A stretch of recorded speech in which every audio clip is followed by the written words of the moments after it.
welcome back to the Beef Brief. Today we have Wes Wondercheck, which Wes, I had talked about you in my last episode with Dustin Schaff.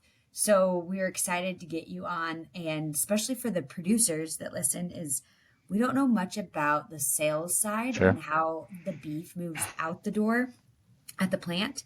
Yeah. So yeah, we're excited. We're going to ask you a few questions, but why don't you first introduce yourself, give a little background, Yeah. and then No, how you definitely. ended up with Greater Omaha? No, thanks for having me on too. Appreciate it. Excited to get to talk a little about what we do. So, like I said, my name is Wes Wondercheck. I'm the VP of Sales here at Greater Omaha Packing. Been here for 14 years.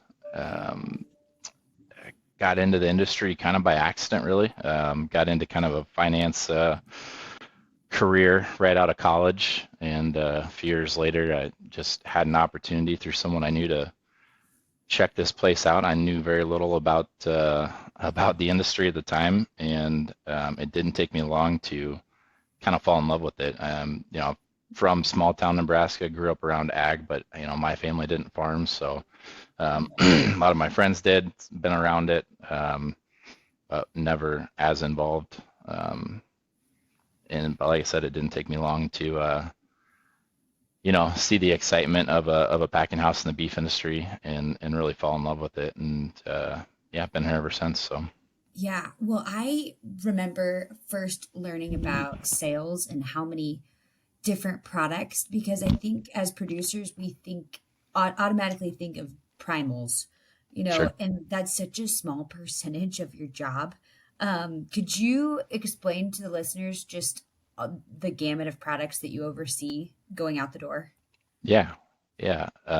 It is. It's a big long list of stuff that comes out the door.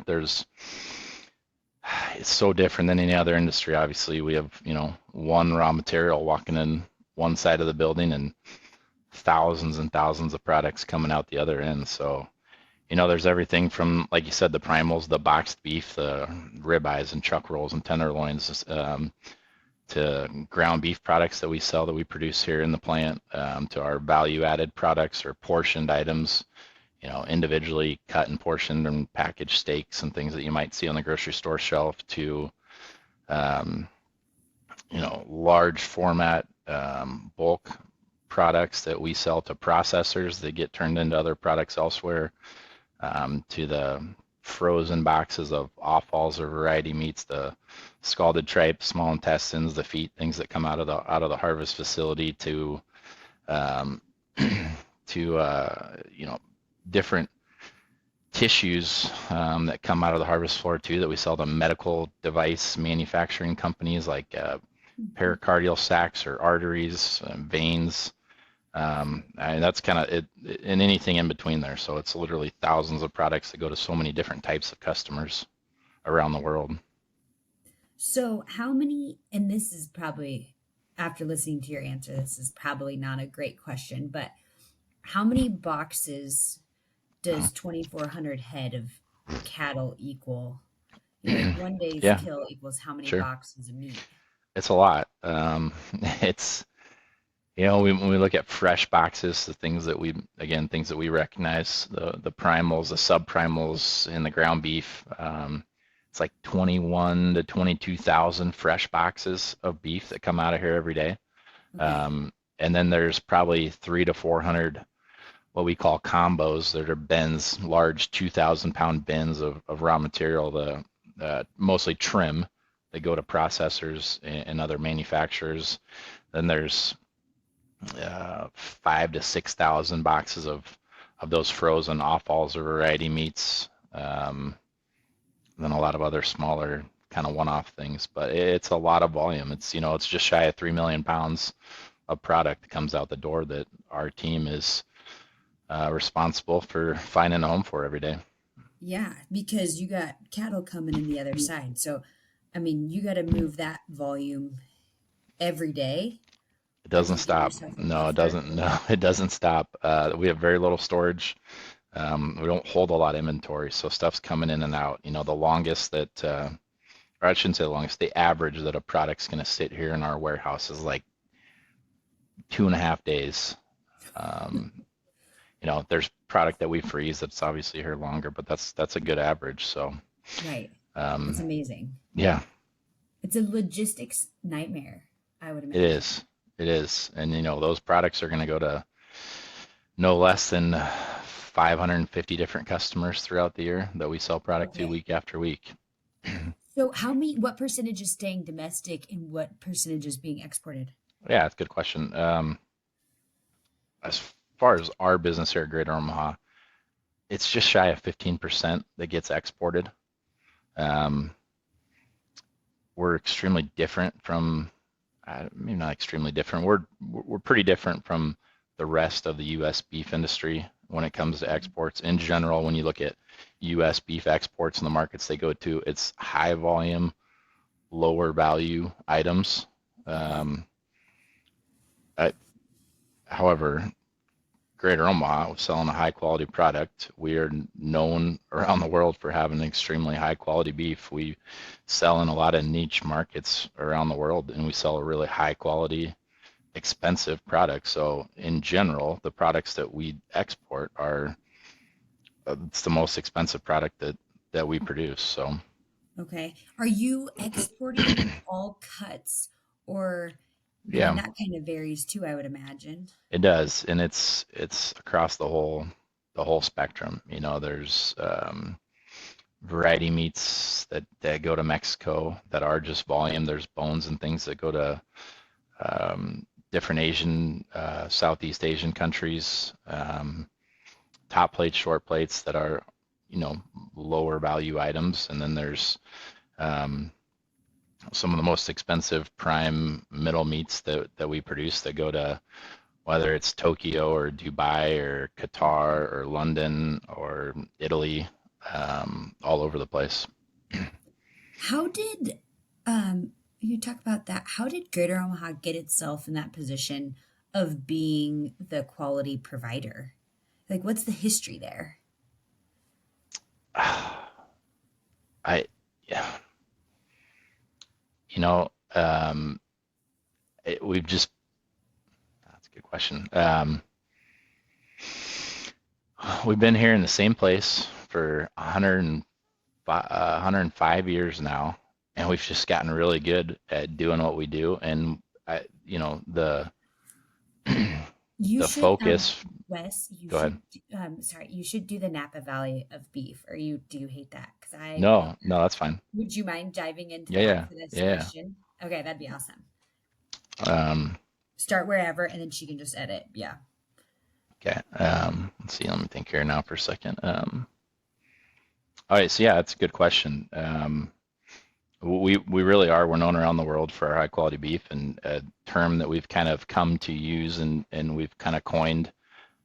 We kind of refer to our area here as the Napa Valley of beef. It's a little tagline that goes on some of our marketing material, and Mhm. it's really resonated, not just around the country but around the world. But we've been here in the same place, doing the same thing for 105 years now.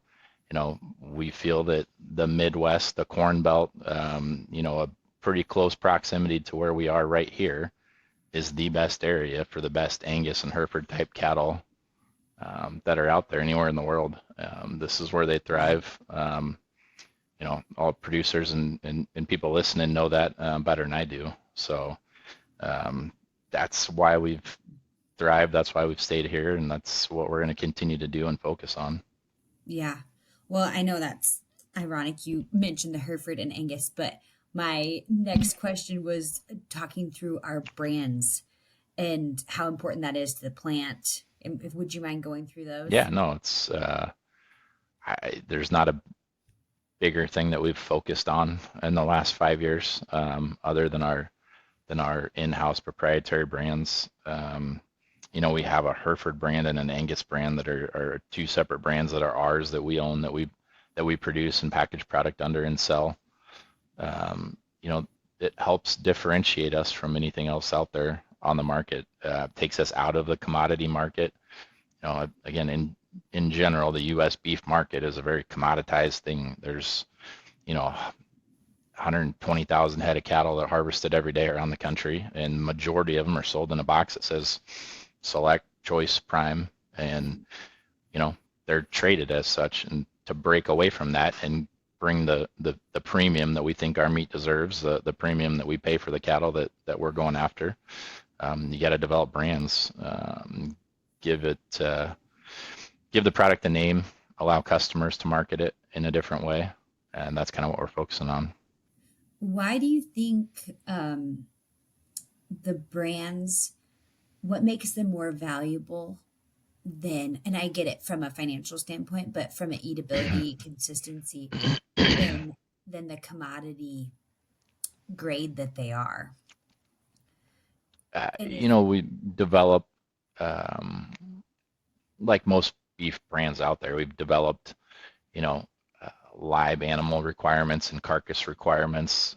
So to fit into one of our brands, an animal has to meet certain requirements on the live side, and then all the way through the carcass cooler where we're grading the cattle has to meet certain criteria as far as marbling scores, yield grade, thickness of the external fat, all these different things that we are able to check through camera grading in the cooler.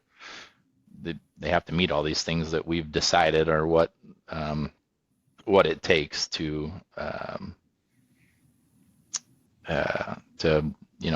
give us a high quality carcass that we can feel comfortable marketing under these brands. yeah, and I hadn't really thought about it until now because, so correct me if I'm wrong, you can put any size ribeye in a box that's Select, Choice, Prime, but so there's no consistency in the cut. Is Yeah, that it's right? definitely, I mean, yeah, Okay. yeah, there's not size requirements on USDA grades. There Right. are within brands, whether it's a carcass weight requirement or a ribeye area size requirement. Um, and it's So just, food, I would imagine food service likes brands because of some of those. yeah, I mean, food service, it's all about consistency. These people are a long ways from where their product comes from. These restaurants, they have to be able to reproduce the same thing night after night after night for their customers, for their guests, Yeah. and they have to know the raw material coming into their kitchen is going to be able to perform the same way, and they're going to be able to cut it the same way. Um, so you don't end up with vastly different looking pieces of meat when you go in one night compared to the other, and they can cook it the way they know they need to. They just need that consistent product to be able to do so. Yep. Well, it's amazing. We've been on this call for 10 minutes now, and we haven't talked about cattle supply. How, you talk about those food service customers or retail customers is, what's the communication that you're having with them? Like fulfilling their orders and just challenges in this whole short cattle inventory. A lot of tough conversations. I mean, it's not a lot of fun right now. It's it's tough. I mean, meat's expensive. Cattle are expensive, obviously. We've Mhm. 4 weeks in a row now. We've set record high prices on live cattle.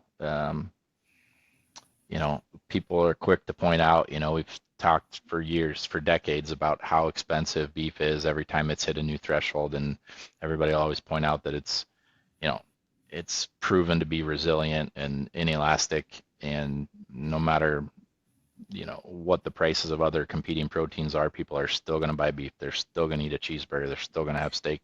Still going to have a roast. And they're right. And we have, at some point, I don't know if I find that threshold or not. I mean, I was traveling overseas a few months ago, and we talked about it overseas too. While we're the most expensive protein here in the U.S., in the export markets that we compete in, not only is beef the most expensive protein, U.S. beef is more expensive than Argentinian beef or Brazilian Yeah. beef or Australian beef because it's higher quality product. And in those markets, U.S. beef is still the top at the top places, the top restaurants you're going to go to. Those chefs still demand U.S. beef, and they still pay for it. So it's continued to be inelastic. Again, we're continuing to push it to new thresholds, and I don't know um, how that will Yeah. change demand over time. So It's great feedback because all these producers listening, and myself included too, is we're just scared when that point is of when are people going to cut back, or yeah, is it just going to shut off? But I mean, they have, I mean, general inflation, they have more money now too. So there's a whole definitely. economic picture that needs to be discussed around that Sure, topic. But it of is course. comforting, I think, for us as producers to understand that demand is still there, it's still strong, and we'll be in business hopefully another few years to figure that out. But Hope so. um, yeah, I know. I know. Okay, so with, these conversations and this high price of meat, do you see specific cuts struggling and others not that you were surprised by? Just wanted to feel that out. Yeah, I mean, every day as things get more and more expensive, it takes seasonality out of, there's tons of seasonal trends, not just for beef in general, but for certain items. And you can go back 20 years and all the older guys that taught me this industry when I started, they always referred to these things and they were always right.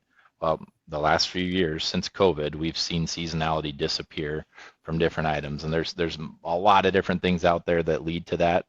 Um, One of the biggest though is just overall price of products and what people are willing to do, or how they're willing to handle it, and different things that people create. But yeah, so we've seen that seasonality disappear. So in general, I guess I would say, yeah, that we are surprised when certain items are not going up in price, or aren't going down in price when we think. But there's not necessarily one item throughout the whole time that struggled. They all find their markets through, Yeah. through price discovery every day. So Have you seen any resistance in the grind price? I mean, yeah, really? I it it's still the most consumed beef product out there, right? Mhm. But through this last year and a half, almost 2 years now, I guess, of these extreme, new thresholds of cattle prices that we've witnessed, and seen cutouts of the box beef market go to new highs too. Um, it's kind of been surprising that ground beef hasn't been a little higher. It's kind of lagged. Okay. Again, it's competing with the cheapest proteins out there. Um, I, it is still high demand for the product. It just has struggled um, to bring some of the prices that we need for it to try to carry the rest of the animal. So I hope it's not a sign to other uh, lacking demand, but I guess we'll see. Yeah. What percentage of the animal goes in the grind? On average, what we do here in our own ground beef room, we're producing anywhere from 110 to 115 pounds of ground beef per animal. Um, that's there's a lot of trim that we sell out to outside people that further manufactured into some type of ground product. Maybe Yeah. not the fresh ground beef that you'd see in the store, but there's certain things that we don't grind that just aren't what we consider the high quality blend of ground beef that we're going after.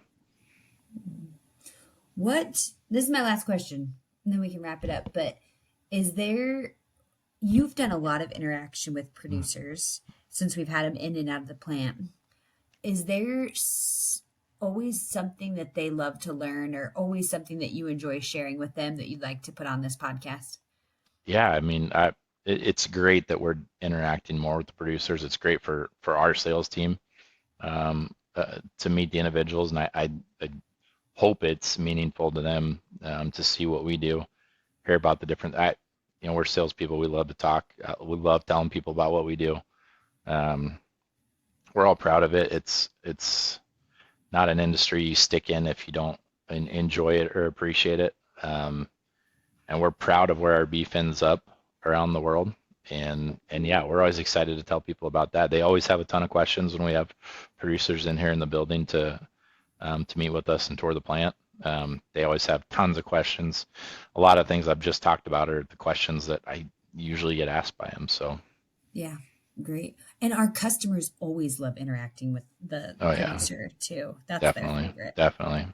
Yeah. Well, Wes, seriously, great info. Your wealth of knowledge with all your years in this industry. I would love to tell you that this is your one time podcast, but I'll probably have you back again. I No, think I'd be we just happy to. scratched the surface. Yep, So, no, so appreciate it. And I guess we'll just get in touch and try to have you on again. sounds good to me. All right. Thanks, Sarah. Thanks, Wes. Gosh, I love doing this podcast because I've been learning so much. I learned a bunch from Wes there, and I'm really looking forward to our next episode.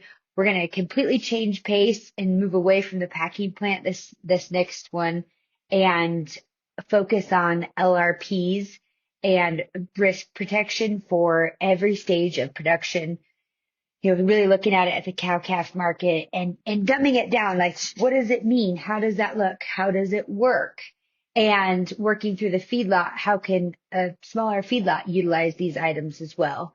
So I'm going to get Zach Sybil, a guest from Blue Reef, a group that helps do LRPs on, and I'm hoping to get it up here in the next week or two, but be looking for that. If you guys have any other requests on topics, please let me know. This was a highly sought after topic, so I thought I'd try to get one put together and get it out to you guys here timely. But really appreciate you tuning in and look for our next podcast, and hopefully we can continue bringing you guys value. Thanks.